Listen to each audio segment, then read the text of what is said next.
is Tolulope Ibitola. It's been an amazing year, and I trust that has been for you as well. It's between you and me, and as we all know, or if you're joining for the first time, this program is created for people everywhere to learn from people's experiences. Sometimes when we go through situations and we feel we are in it alone, we are never in it alone. There are people who are also going through that thing.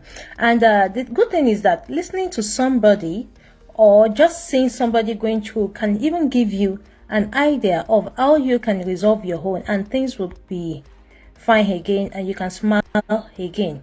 My guest today is Ifeoluwa Oyatokun, and she will be sharing her experience with us. She will be talking about some of her own views about the International Women's Day 2023. And it's the first edition of Between You and Me, 11th edition, sorry, but the first for the year 2023. And also, this year we'll be talking about the theme for International Women's Day, which is innovation and technology for gender equality.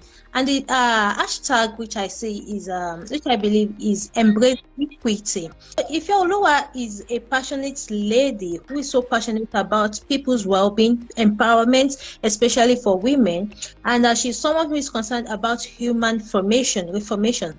She's someone who believes that we hold ourselves first as humans, then as women, the intellectual armor. Yes, that's what stands out for me, the intellectual armor to become what we want to become, to break every form of barriers. And ladies and gentlemen, welcome with me, Ifeoluwa Oyatokun. Ife, how are you today? You. I think you can stop the music now. It's not okay, I was going to ask because it's a bit distracting. Right. So Thank can you for having me. Yeah. So let's go into the business of the day fast and furious, if you allow me. Okay, so can you tell us about yourself? What do you think we should know about Ifeoluwa, apart from the little that I've just mentioned? Well, my name is Ifeoluwa, like you mentioned. Which direction do I go with this question? Okay, I'm a mom. Let's lead with that because it's the biggest responsibility in my life right now. I know. I'm a wife. I live in Birmingham, United Kingdom. According to what you read, I'm a social revolutionist. Yeah. I believe so strongly in excellence, and I believe so strongly in getting the message of excellence out there to every sector, especially with women. So yeah, that just sums it up and wraps it up. All right, thank you so much for that information. And how was growing up for you? Well, it depends on which angle you're looking at it. What angle would you like to share with us? Yeah, so it's growing up for me, I would say it's average, I'm just a regular headed girl. Okay. From Ocean State, grew up in was born into a nuclear family, but along the line I had to be shipped away from my nuclear comfort zone and taken to live with grandparents, because life happened. So yeah, I tasted life very, very fast. I had to grow up very, very fast, into responsibilities and all that. So part of the things that shaped me, that's it. That's basically sums up my growing up, but it depends on what you want to know going forward, really. Okay, I'll tell you the reason why I asked that question later in the conversation. All right, so I also know that you're a founder of an organization which is called Africa Rise. Am I right? Africa Rising. Africa Rising. So I wanted to be sure. So can you tell us a little about that? And what so Africa Rising is an organization? Yeah. What was the inspiration behind founding that organization? Okay. I am a very spiritual person. I'm a Jesus girl, unapologetic. So I would say that there's a lot, of God in that mix. It's a calling. It's a calling that I cannot say no to. But then I'm not going to brush aside, my childhood as well. On that note, my grandfather on the father side used to be a chairman back in the day. I basically grew up in the midst of politics. My grandfather from the mother side was actually he was considered for governorship of Lagos State. Okay. In his day, so he was also, very, very much into politics. The only thing that stopped him from being completely nominated was because he had 6 on his face. Oh. Yeah, so he had the tribal mark. He was, yeah, it was very obvious that he's not, equal in that sense. So it's one of the immigrants in that sense, maybe like second generation or first generation immigrants to Lagos State. So my dad as well, he's been in politics since I've known him, and he's doing well, still in politics. He's an office holder at the moment. So I grew up with politics, conversations in politics. I grew up arguing with my dad. I grew up having different views, different opinions, and I grew up taught not to be silent or to be afraid of my perspective. I'll sit down with my dad, and then we would have conversations, we would have arguments, intellectual conversations, and I'll get my points across. So this basically is my childhood. And growing up as well, I saw a lot of mismanagement of office. Okay. I followed my dad around a lot. Do you get? So there was a point we went to a recreational center, and I saw the governor of the state at the time. He had women all over the place, and he had money stacked up on the table. Gross mismanagement. I don't want to say more than that. And I know, I was there when my dad rushed in one middle of the night, that he was ambushed in a particular political setting where 2 girls were brought in. Little girls from schools were brought in, and money was displayed on the table for him. They were trying to get him to the camp anyway at the time. And, there was just a lot of that. And then people bringing guns, and all of that. So I was just not, I wasn't very comfortable, And then I also look around, and I didn't see a lot of women in that setting as well. Do you get it? So it just all basically wrapped up around that theme for me, and yeah, that's it. Okay, so you would say that the lack of women at that point was something that inspired you to create to found the Africa Rising now.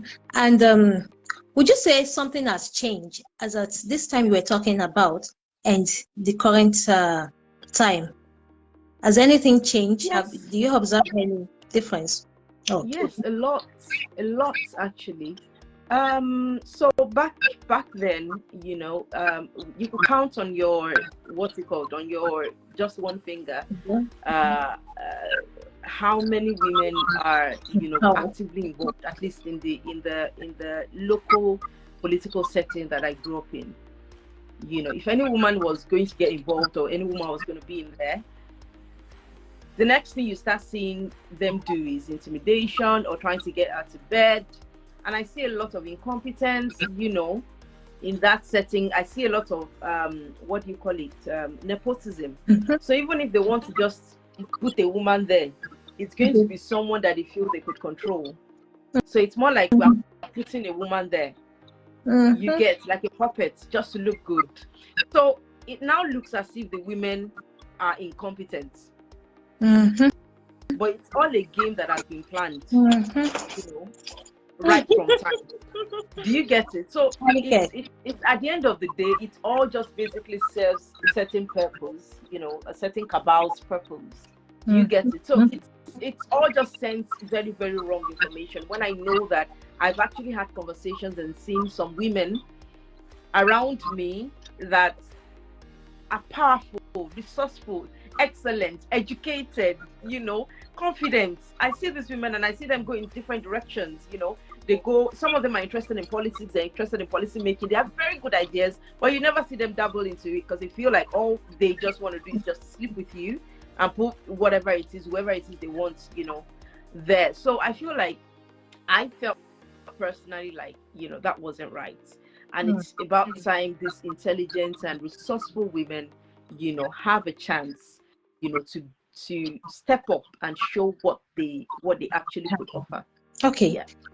So I would ask, do you think there's a role culture is playing in what you just said? Like, if you what you just said now, is it restricted to a particular region? Can you say so of where you are in now and where you were coming from? Like when you were in Nigeria, when you noticed these things, can you say it's the same as it is in Birmingham where you are now? These things that you noticed. So, Well, the question is, would you say culture, our background, our shared background, has a role to play in women not having taking their places? Wow, okay. That's a very good question. And that just really brings me back to a couple of months ago. I think it was around December, wasn't it? That I was in, I happened to be in the same space with the mayor, the Lord Mayor of Birmingham. Okay. And I had personal conversation with her, and I had general conversation with her as well. And one of the things that really stood out to me from all the things she was saying was she told a story of how she told a line of stories of how hard it was to get to the point that she got to eventually. It just really told me something that this is not just an African thing. I'm sure that everyone who's joining now and everyone who's watching now has heard about the proverbial glass ceiling, right? It exists and it's everywhere. And it's not just now, that's the funny thing. It's not just with the men. So this is not a fight with men or like a gang up against men or fighting for what is not. No, this is a mindset shift that we need to talk about, right? So when this woman, when the mayor, the Lord Mayor of Birmingham, when she was going to say, the people that stood against her the most, you wouldn't believe it, were actually women. You understand it? Because they felt like they had a friend that they wanted to put there, and she was just too much for them. So she pitched her tent in a different way. Do you understand? And people rallied around her. And guess the gender of the first people that actually believed in her and rallied around her. The men. They were men. But that can be, we can say that's a very rare situation. It's because not. Now why would argue that it's because now we hear people saying women supporting women, so and women men will be the one saying that this woman is too hot, this woman is just because she's a woman, that is why she's acting this way. If it was a man that was there, it wouldn't be this way. So do you not think that it's just a rare occasion as what you just described now? Why I would not say it's a completely rare situation is this. Now, I am a student of psychology and a certified graduate of psychology in that sense. And I've been able to learn how to sit back, observe people. Now, I happen to be a business manager in the place I work, in my workplace. Yeah. I have a very small team. I'm the only woman in the team. Right. Yeah. So one of the things that affords me an opportunity to do is to sit back and watch how men do things. I've always worked with men anyway. So I've always observed, I've always been curious about their mind. Something happened to me when I was a child, right? I went out with my dad on political outreach, and they were doing their thing and all that. I was my daddy's arm candy. I think I wasn't a child, I was a teenager. So I was his, arm candy, and I was all dressed up and, I looked good. But then it got to a point I was just very bored, very, very bored. And I picked my biro and my paper. I just found it in my purse. I always carried it, even back then. And I started to write. There was a white man that sat beside me. He's not a white man. I think he's mixed race. I think his dad is from Lagos, but Okay. physically he was all white, like A to Z white. There was nothing mixed about him. Mhm. Do you get? But he was at that particular location at the time. I wasn't talking to him. I didn't really, interact with him as such. But he's been looking at me with curiosity. And then he got a whiff of what I was writing. And he got really interested. And he goes, can I see what you're writing? And when he saw that, he looked at me and said, when you do publish, because I know you're going to publish, that give me a ring. And then he gave me his card. Really? I eventually got to find out that he's the son to one of the movers and shakers of Lagos State. Wow. But he traveled down for that particular meeting. Now, where am I going with this? Nobody can fault excellence. Mm-hmm. Mm-hmm. You can't deny it. Mm-hmm. If you go beating about the bush, that's when people can talk you down. If you don't know what you're doing, that's when people can overlook you. But there's a grace and presence you carry when you enter somewhere and you know what the hell you're doing. Sorry about my French. Do you get what I'm saying? So that's the mindset that let me come to the career space now. That's the mindset I take to work every day. I work in the midst of men. I'm the only female in my team, and my boss is also male at the moment. So my team all male, my boss male. So if I'm all over the place and I'm doing, against men and trying to say no, it's all men against women, I will not last. I won't survive. But there's something about me that they cannot deny. The fact that I'm excellent with whatever it is I do. And I'm humble enough to learn from them. Mm-hmm. One of the first meetings I had when I switched roles and, I got the promotion and then I moved to this role. I just started not quite long ago. But one of the first things I learned with him, that's my boss, is he told me, he said, Ife, he said, he gave me a lot of compliments about some of the observations he's had. But then he said two things at different occasions, and I held very fast to them. He said, I don't think you have a problem with putting yourself out there anyway. But he said, as a quiet person, you would need to put yourself out there more. I held it. And then there's another thing he usually says. He says, talk, be direct. He wasn't talking to me particularly, but I held it. Mm-hmm. He said, be direct. Just say it as it is. Be firm. Be stress your points. Give it to them straight and then just go. So I realized that one of the things women do is they sugarcoat things and go around with beat about the bush a lot. And that gives room for incompetence. Mm-hmm. It gives room for incompetence because you think you can get away with sentiments and emotions. But the world is not playing with you. So you need to come clean and come cut and know what you're doing. When you see men gather and they're talking and they're getting promotions, it's not because they're men. Yes, there is the stereotype. There's the glass ceiling. It exists. But a lot of times, if you check it, they know what they're doing. They're actually doing well. They actually deserved it. Okay. Now that's why the mindset needs to change with women, and we need women who know what they're doing now to add confidence to it and step up, and then step in people's faces and show the world that I know what I'm doing, and this is why I deserve to be there as well. Do you get what I'm saying? So there's always that balance. There's a fine line that I really don't like us crossing in that sense of things, because we are women. We just know there's the reality of excellence.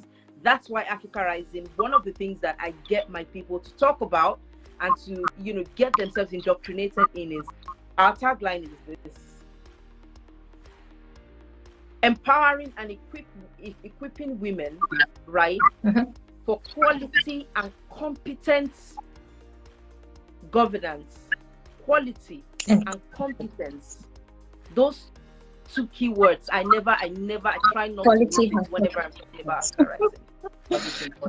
As a matter of fact, you can't deliver quality if you're not competent. So those work, they go together. So with what you've said now, I would like to take us back to the issue of equality. You mentioned somewhere where you said that if you're trying to brag about that I can do it and this and that, and then they will look at you and then put you in your place.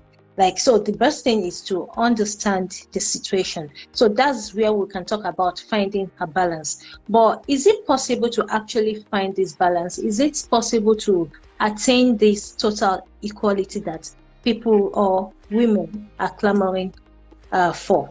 Like, equality. I believe it is. Mm-hmm. I personally believe it is. And this is why I believe it is. The world is in an upward trajectory. You never believed 20 years ago that you would literally have something, on your arms that you would slide and swipe, and then we just take calls and be able to speak to someone else that easily and that fast. But now everyone has gotten used to it. Whatever it is that we give enough room, enough noise, enough practice with, enough conversations around would eventually become enough.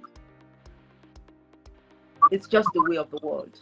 So what we're doing now, right, where we're going to now, we're going to the place where we're using everything we can. And thankfully, women are talkers. We're using everything we can, our strengths, to put our ideologies, ideals, and ourselves out there to the point where it will get to a place where it will become a normal thing. When you look at the board of the most important boards in the world, we see women, we see men. It's no longer a question of, oh my God, I want equality. Equality and equity would not even be an issue at some point, and it wouldn't even be the hot cake anymore. Because it's not going to be on the table. Everything would have been rearranged and realigned.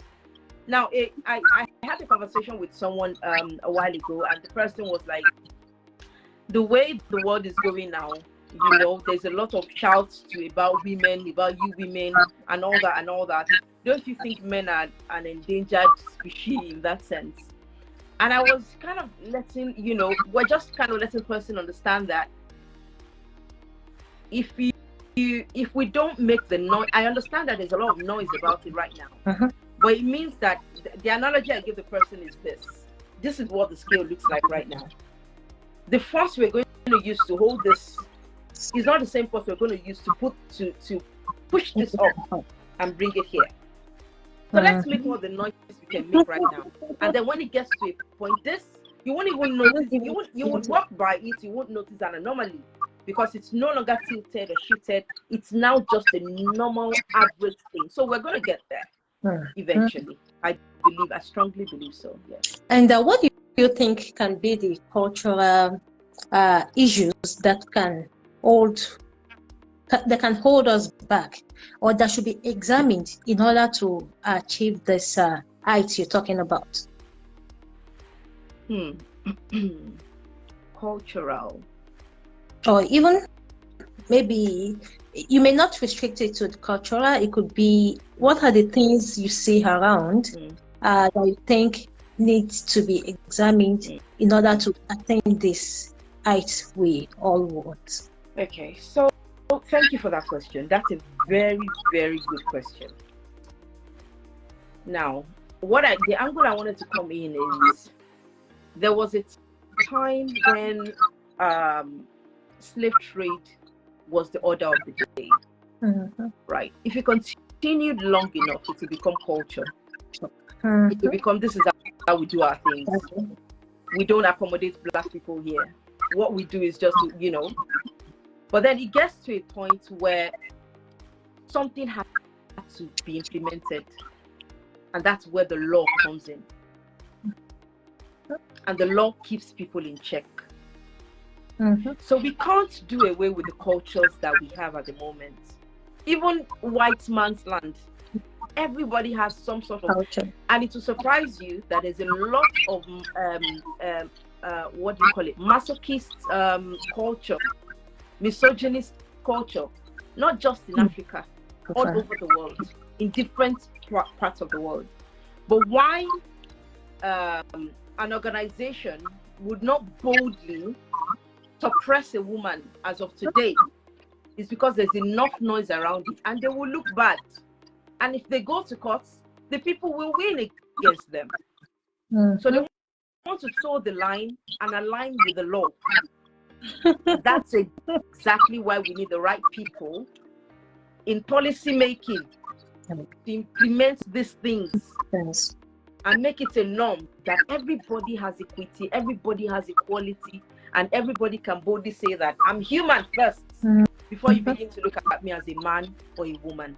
I'm competent first, I'm good enough first before you begin to consider my sex or my gender.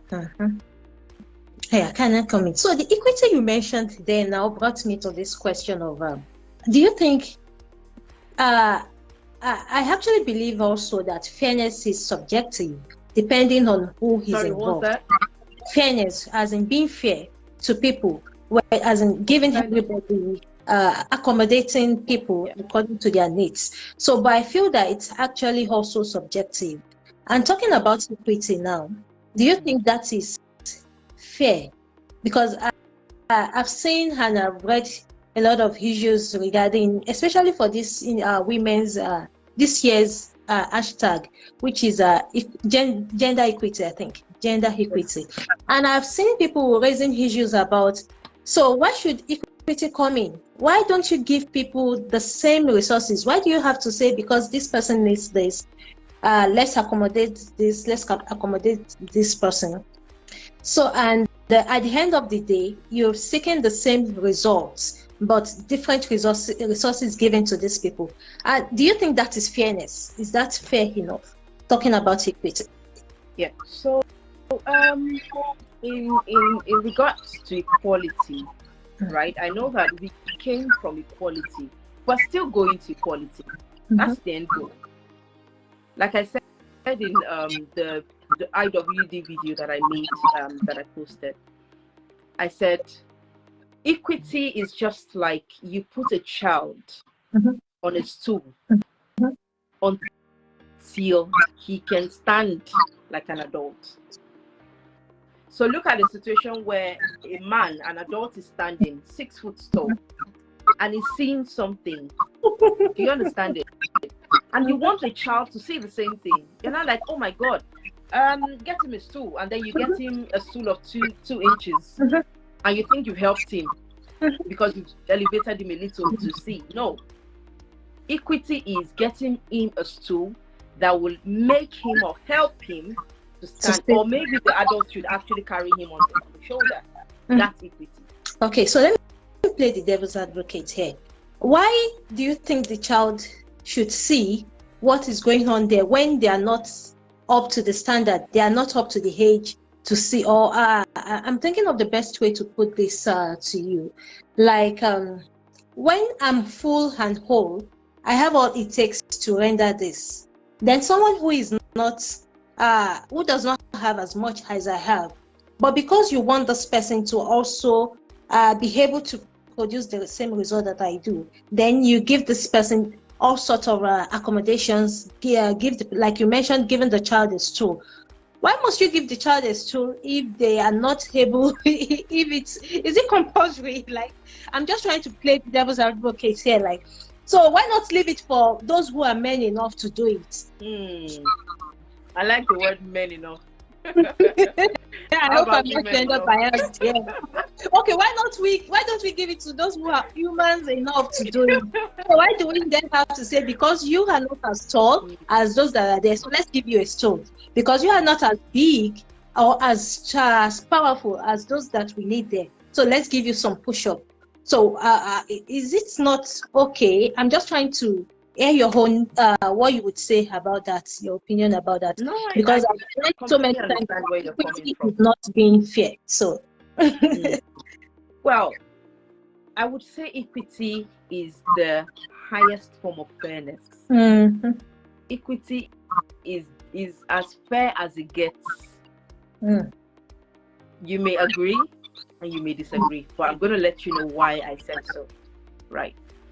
So, look at a situation where you are educated, you're brilliant, you're doing amazingly well, right?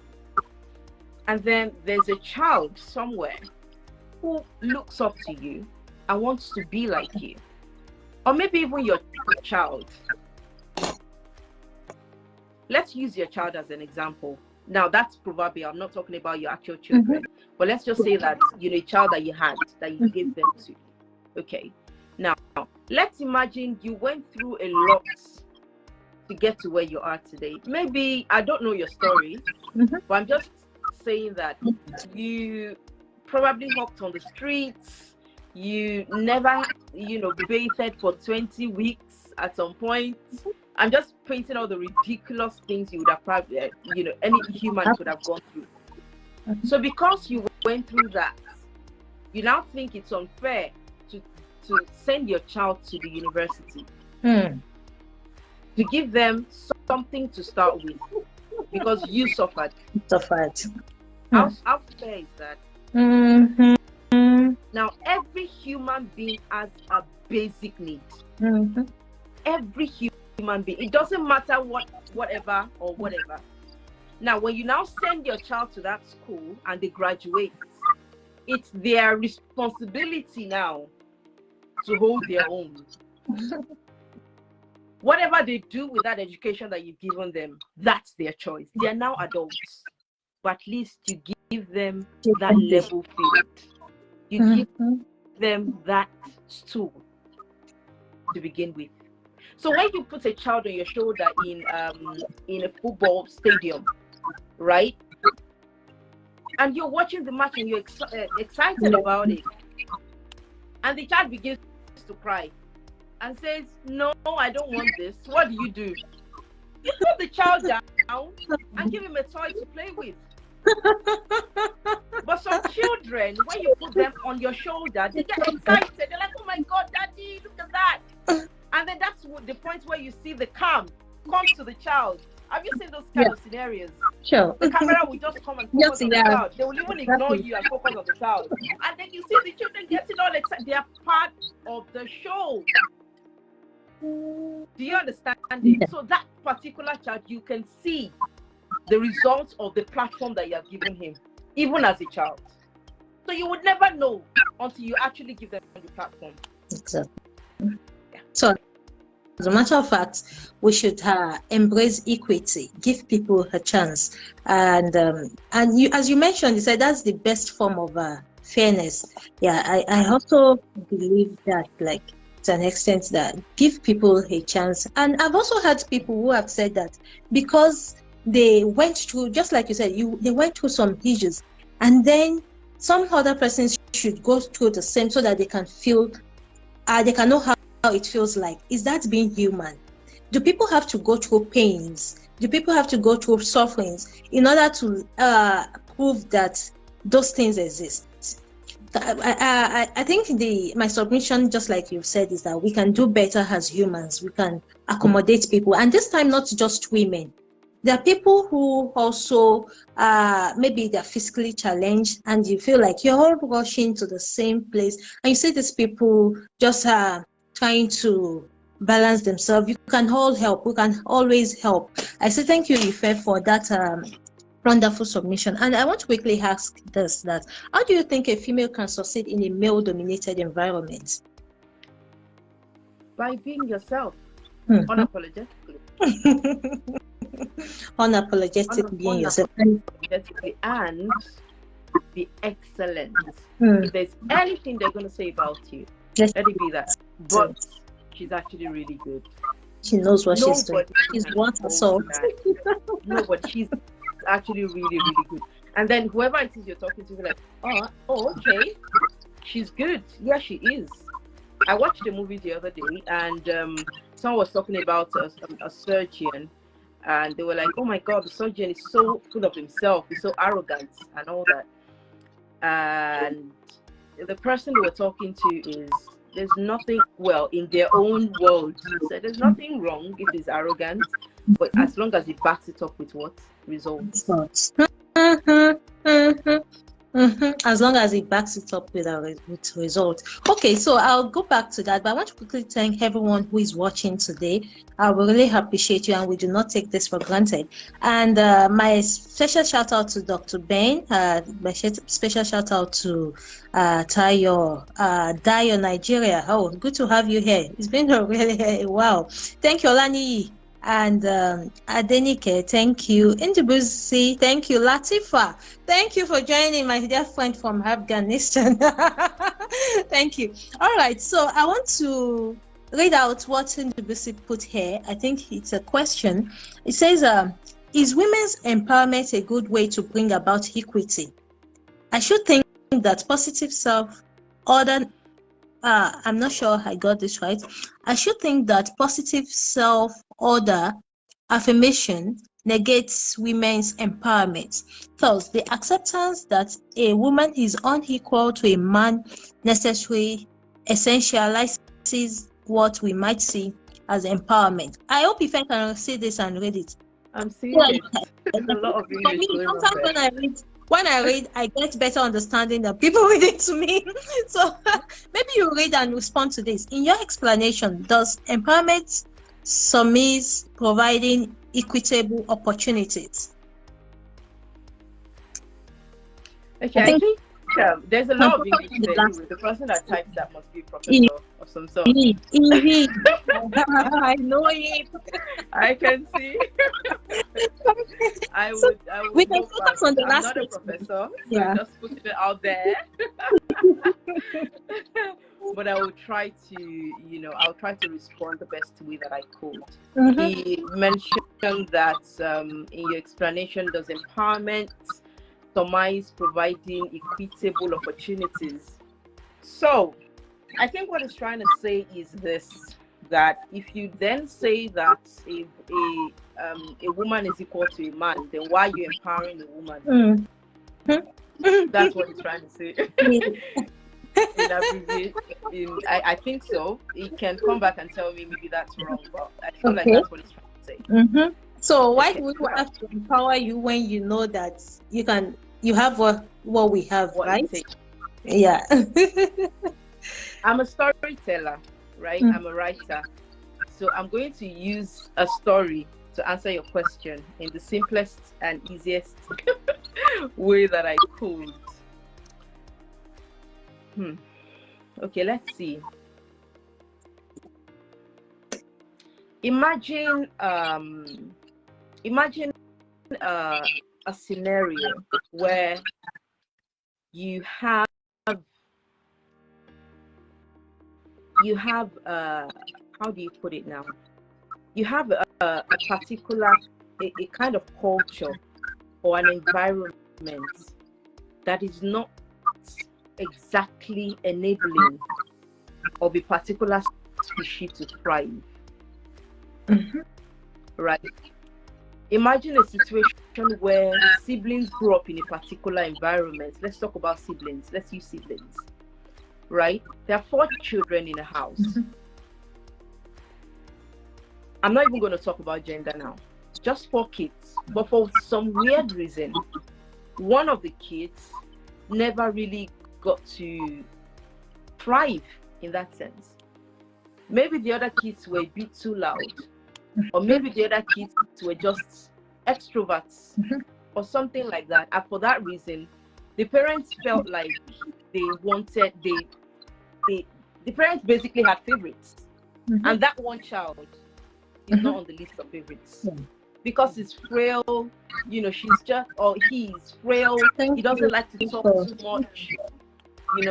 Those people that are very careful with their words, very selective. But this particular boy is very intelligent, but he doesn't talk about it. He doesn't push it in your face in such a way that you will see, because he doesn't have an enabling environment. Before he comes out and says, everyone has shut him down in the house. Before he's able to string 2 words together, everyone has shut him down. Taking over his voice. Now, imagine you being a friend of that particular family, and you know that this is what this boy has always been.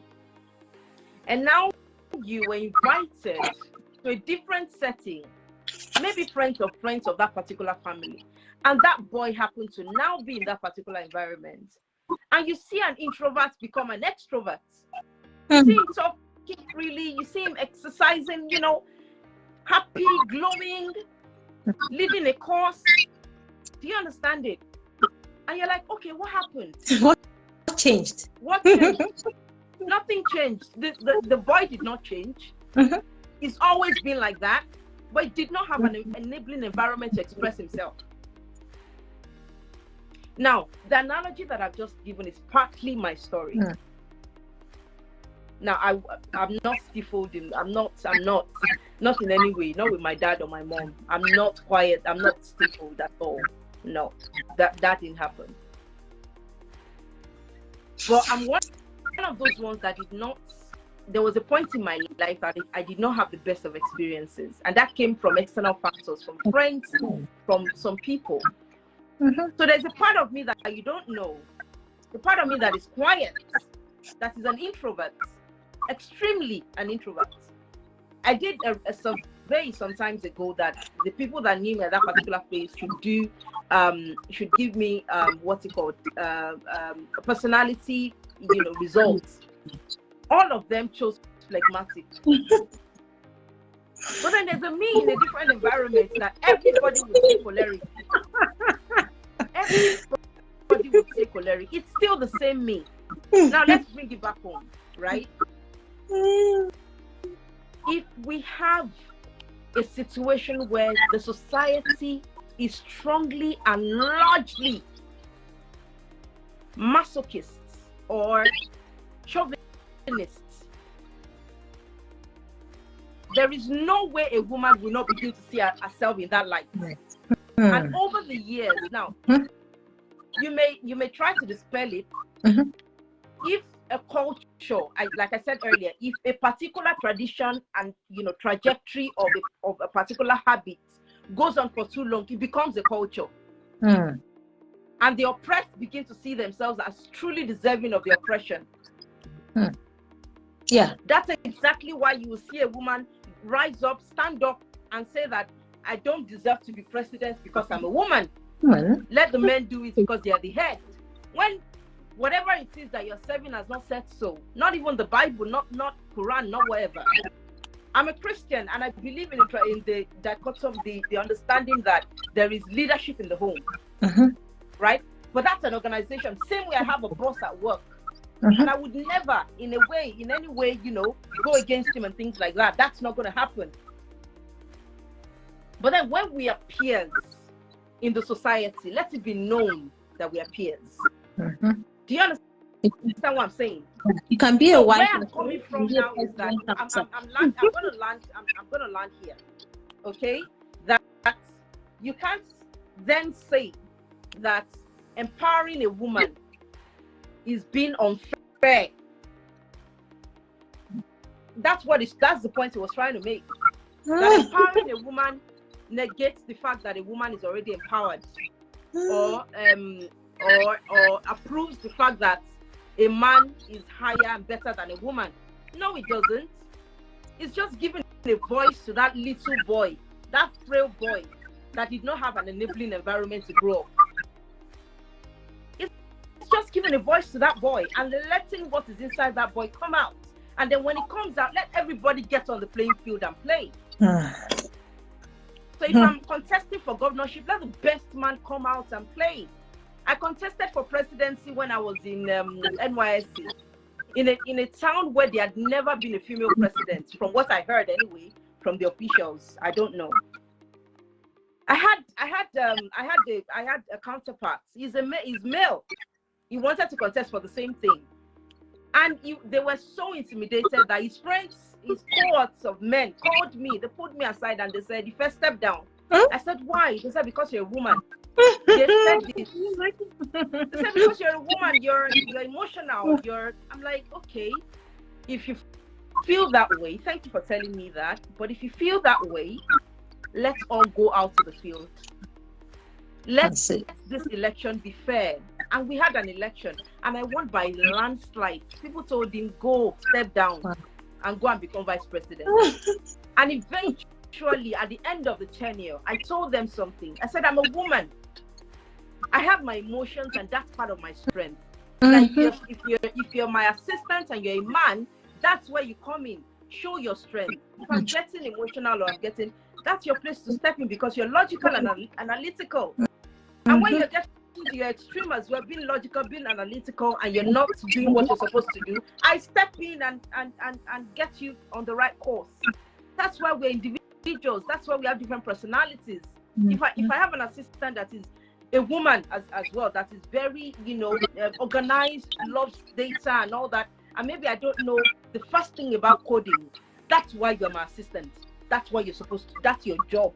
That's why we have PAs. That's why we have different roles, doctors, nurses, each playing his own part and his own role. So let's go out to the field. Let's play on the field. You understand? When women come to their own and understand that they can also stand in front of everyone, not just men, women, every human, and they can own their own and they can become. Let's go out in the field and let the best person win. So if we continue to dwell on this conversation, we may not end it. I hope you're able to attend to that question the way you want, satisfactorily.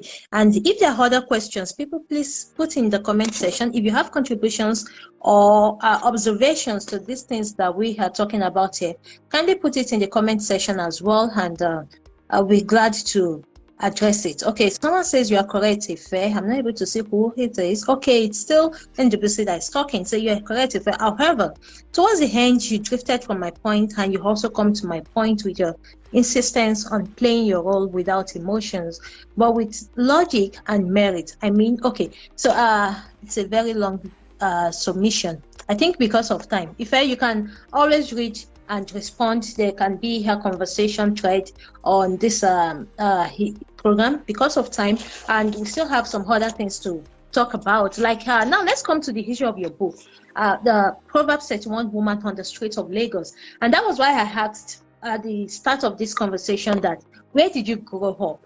And if I carried away with what she's reading, I hope you're listening. I was trying to understand what he's saying. He uses a lot of words, but I get his point, and he's very, very correct. Yeah. I think he's very, very correct. Right? I agree with you, Mr. Martin. You are very right with what you've written. But I also believe, not deviating, this was where I put my point, that we need these words. We need to have these conversations. Not every woman has reason to the point where you're thinking, right? Not every woman has the mindset that you're thinking. Some people have believed the lies that have been told them over the years, which is patriarchy. Do you understand? So we need to let these women know their rights, what they can do, find their power, find their voices. Okay? And that's why we're doing what we're doing. Okay? And men, like you rightly said, can do better. All right? So we have some men like yourself now, using their voices as well, to help women, to speak up for women so that they can also get in the right mindset and put themselves in the right locations. And also, yes, women contesting regarding elections and all that. I believe that there are women coming out now, and they're really doing amazingly well. I have a few names in my head that I know that are really, really doing well. But that's why we need to talk about these things a lot more, right? So you're doing amazing well with what you've said, and we can't talk about it enough. Okay, let's get the words out there, and let the women who have all the the brilliance, the intelligence that we know they have. Let them come out. Let them build that confidence. Let them come out and join the force. Okay, let's get the words out there. So thank you. Yeah, you're right. Thank you for that submission. So let's go to your book and spend just a few minutes on that before we round up this program. So Proverbs 31 Woman on the Street of Lagos, and that was why I asked at the beginning of this conversation that what was your growing up like? Did you grow up in Lagos? Because in one of the conversation, I was just thinking that where did Ife get all these words? But before we get to that place, I want to ask you, there's something that struck me in this book, which says, is marriage sort of coded slavery? Something formed for men to have it all, virtually zero effort. Are women meant to be enslaved in marriage? Is it just for men, where they can because they've said that if for a marriage to work, it depends on a woman. How about the man? Why not? It depends on both. So what would you like to say about that? Okay. First of all, marriage is for both parties. Just putting it out there. I know that everyone on this platform know that, but some people, you will be surprised that some people don't actually still believe that, and they still don't know that. So marriage is for both parties. And no, marriage is not slavery, not in any way. But going back to your questions, we can't deny the fact that women do a lot.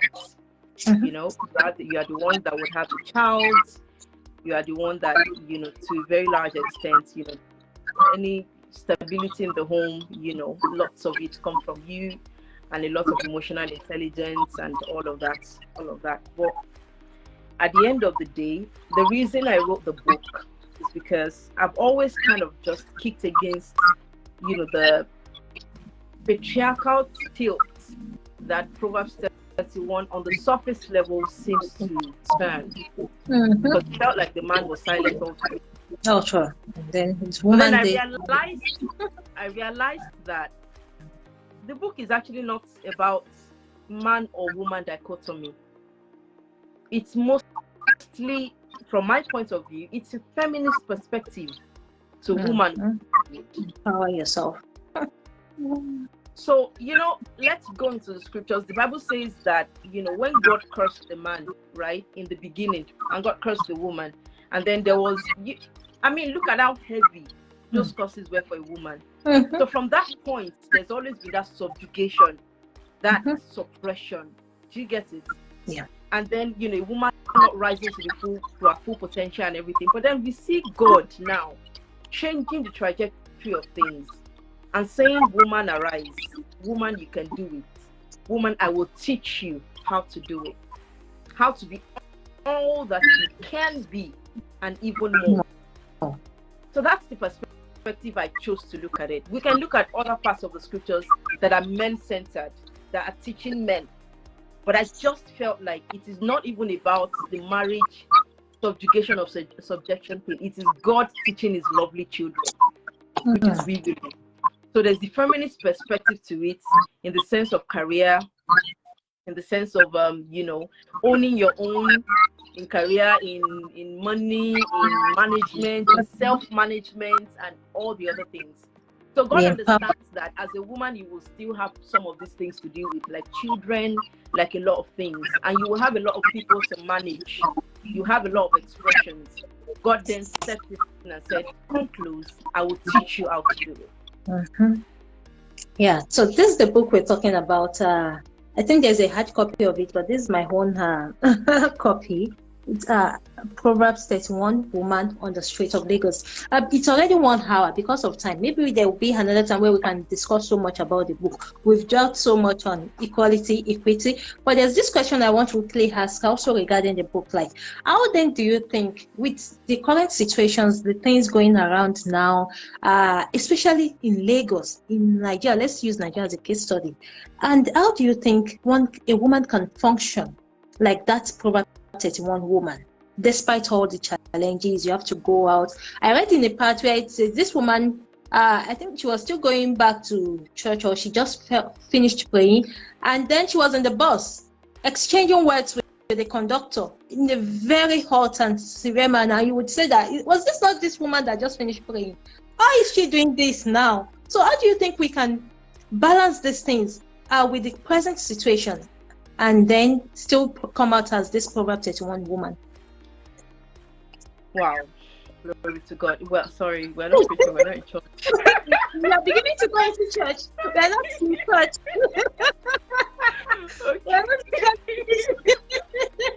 See me switch. It's my church's personality.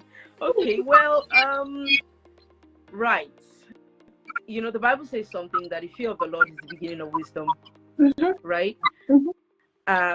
It's not just the fear of the Lord, like, oh my God. The fear of the Lord in understanding that God wants to talk to you and you need to listen. the fear of the Lord in understanding the reverence and the awe of God that you have, of the identity that you carry in Christ Jesus. I don't know if you understand. Like the assurance of who you are in the Lord. It's serious wisdom. It will teach you and illuminate you. It will illuminate your spirit so much that you will see opportunities where others see challenges, because your mind is so saturated with the love and the reverence of God that you can't but be connected to Him. Now, in connection to God, even in your workplace, even as you're waking up and you're going and you're meeting Agbero, you know you have a presentation at work, and you know you want your mind to be stable and calm. You would understand that some fights are worth it and some fights are not. And then when you get to now your place of work, you will know when to speak up for yourself and not be humble in a way that Jesus Christ was not humble. That even Jesus Christ was not humble. That's the point. Because when it got to the point where Jesus Christ had to stand up and correct some things, he did it straight-faced. Now it is God that will prompt you, the Spirit of God in you, that will make you uneasy to do that. Because the natural flesh will probably shut you up. Maybe your personality will step in when you're supposed to, when your spirit is supposed to come out. I don't know if you understand what I'm saying. Yeah. But then when you're connected to, I said, I'm a Jesus girl, you know, there is a walk with God that you have that it will surpass personalities, it will surpass feelings, it will put you in places that you never thought. And you would even think sometimes you would even think it's the flesh that is acting. But then that is where balance of the spirit comes in. You would know that this is not me, this is God. And you let Him have His way. Okay. So as a woman living in Lagos, there's a hustle and bustle, there's Agbero, there's a lot of things, lots of distractions. That's why you need the supernatural. That's why you need the supernatural. Every city, every country has a city like that. People in Wall Street, they thrive on cocaine, they thrive on crack because they can't crack it. That's why there's a lot of suicide and mental health problem. You can't deal with it. It's too much. So as a woman in Lagos, you can't fight it by yourself. And not, in truth and fairness, not all of us have money for therapists. Yeah. Right? We all don't have it. I know there's a lot of noise about therapy, but there's a God that surpasses, you know, in that sense of things. So when you allow the Holy Spirit to deal with you, to walk with you, you just see that you want to take a bus, and then the Spirit of God just moves you to take another bus.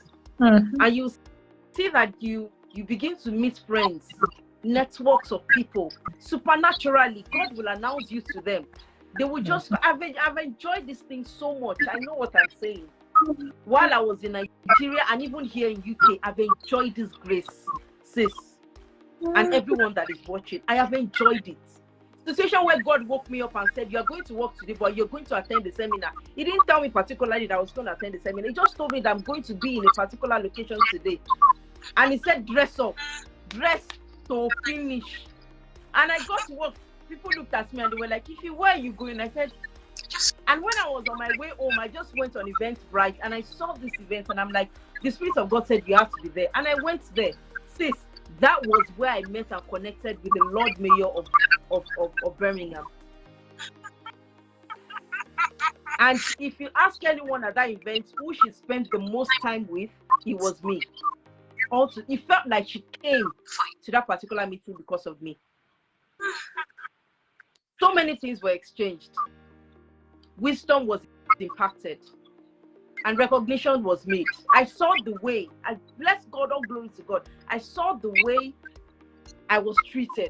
Let me just put it that way. Do you understand? Like I was more than who I was. Who am I? So there's a way you work with God. It's not easy. You are running to, even here, I mean, you know, you're running to catch the train. You're also trying to get it right at work. You have your children to deal with. You have your husband to deal with. I have, you know, probably you have businesses to deal with. You have an NGO. or you have a passion of some sort. I write, you want to publish your next book or whatever. So many things. But then there's a way that God will step in and will teach you. Or you want to have a conversation with your husband and God just teaches you how to say that thing in such a way that you go and you come back and the thing that you really, really want to do that's bothering your spirit, He's already done it before you go back home.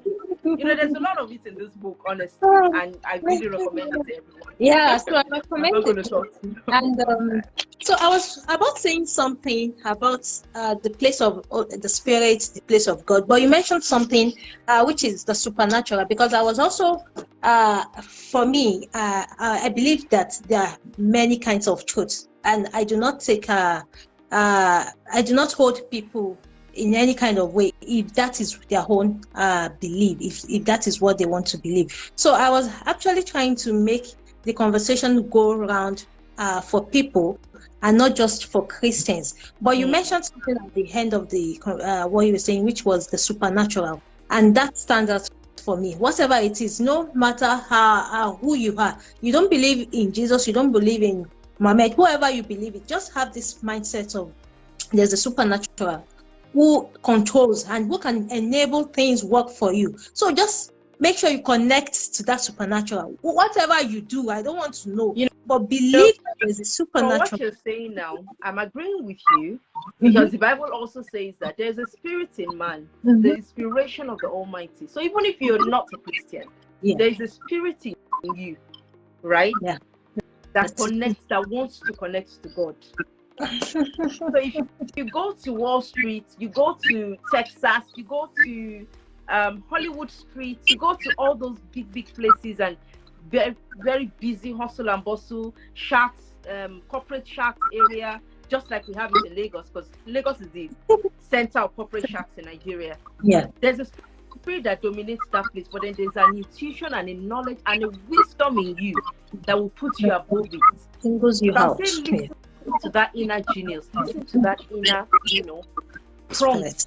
Just be a lot more aligned with your spirit. You see people like Oprah Winfrey going on retreats just to listen to their inner self. You might seem as if it's boring, but you'll be surprised when you see someone like Elon Musk cross his legs and doing like this, not necessarily praying to any god, but making himself aligned with the supernatural, with the spiritual. You would be wrong. I'm saying it boldly now. Apologies to the atheists, but no apologies, right? That you will be wrong if you think that the world does not have any elements controlling it. So wherever it is that you find yourself, just align yourself with your supernatural and let the Spirit of God. I'm a Christian, I'll talk from that end. Let the Spirit of God put you above the waters. Because if you're there, you can't survive, you will drown. But then there's something that will push you above the waters, and that's the Spirit of God. Okay, fine. And I want to say thank you to everyone who has stayed to this time. It's a very interesting conversation, and it feels like it shouldn't end, but time is of essence. Thank you so much. And there's this part of the program that I really like to ask people, and while it's also titled Between You and Me. Now, between you and me, Ife, there's this question. Let me see. What will you change about the assumptions made by men of women? That's the last question, just to round it off. It's timing. What would you change about the assumptions made by men of women? Well, the only thing that I would look to change is not in men, is in humans. The general mindset and perception of womanhood, right? That is what the only thing I'll seek to change. That women all over the world are humans first. Judge them based on their competence. Judge them based on who they are and what they bring to the table, not because of their gender or whatever. And don't sabotage yourself because you think you're a woman and you don't cut it. You can't cut it. So I'm not trying to change men. I believe that if the mindset of everybody changes, right, even women, everybody would have no other choice but to align. Like, if the mindset changes from women to men, to if the law changes, if the policy changes, if governance changes, if the way we see things changes, if noise is made enough, even the most chauvinistic man will find himself aligning. You get it? So I'm not trying to change anybody. I'm just saying that women are strong, they are competent, they are excellent, they are bold, we are confident, we are capable, we are enough, we are more than enough, we can do it, right? And we should understand that we can do it, and everybody should hear it from the rooftop that yes, we can do it, and we deserve to be there to show that we can actually do it. Thank you so much, Ife. It's really a delight to have you. And I want to ask that, where do you think people can get this book? In the UK, in Lagos. I got my own from Amazon, so I don't know. Maybe there are other places people can get it. It's on Roving Heights in Nigeria. It's on Loom in Nigeria as well. Loom is in Nigeria. Roving Heights is all over, Nigeria. You can just go on your phone, type Roving Heights, and you can get it from there. You can get it from Amazon as well. You can get it from all over the world on Amazon. There's a number of, it's on Jumia as well, and Konga, I think. Yeah, it's on Konga. It's on other bookstores that I can't remember now, but you can go to my page, my Instagram page, click the link there. I have, different stores links there that you can always, just order from. But Roving Heights is a major distributor in Nigeria. Thank you so much again. I just want to drop this, that I appreciate what you're doing on this platform. Thank you for the opportunity and the privilege to be here. I don't take it for granted, and I celebrate you so much. You're someone that I respect a lot. For those who don't know, she was my senior colleague back in Ife, OAU. She's always very, just the same way she is now, always smiling, very gentle, very, very, very gentle. Very quiet. There's people say I'm no longer gentle. I don't know. I thought if you knew me then, you would know that I used to be very gentle. Thank you so much, Ife. You were, but thank you for bringing me here, and thank you for everything. I'm really so glad and pleased to have you. It's really an honor for me, and I appreciate it. I do not take it for granted, and that's what I say about relationships. You do not don't take relationships for granted. You don't know what tomorrow holds for you, and even if you know what tomorrow holds for you, what does it take you to create good relationships with people? What does it take you? What do you have to lose? So while we can do better as humans, accommodate people, be ourselves, be loving, and as we talked about, equity is the best form of fairness. Accommodate people. Regardless, it doesn't take you anything, as long as it's not any form of criminality. It doesn't affect your own morality. All right, thank you so much, everyone. Again, I want to say thank you to Oluholabode, that's Mama watching from BC. I appreciate you so much. Hadeni Atosin, that's my sis as well. We met during NYC. That's what I'm talking about. Friendship, relationship. Just find every means to be at peace with people. What does that? What does the Bible say about that? Say, do whatever it takes to be at peace with people. It doesn't take you anything. Thank you, everyone. Busayo Akinlabi, we grew up together. Thank you, everyone, again. And it's really, really a delight to have you. And as the first edition this year, which is actually the 11th edition, I am hoping that very soon we'll be coming up with the next edition again, which will be the 12th. And the essence of this is for us to listen, have very brilliant conversations just like this. You can't tell who will be gaining something. You can't tell whose life you are impacting. You can't tell whose life darkness you are shining a light upon. So, and I want to say that if you're willing to be a guest on this program and you have experiences that you would like to share, if there's something I even wanted to ask you, and because of time, I think you will come back, about your childhood, being an only child for a very long time. You can't, the time has gone. We'll talk about that another time. Again, so I'll end this program again, and thank you so much, everyone. I wish you a wonderful rest of the day. Bye-bye.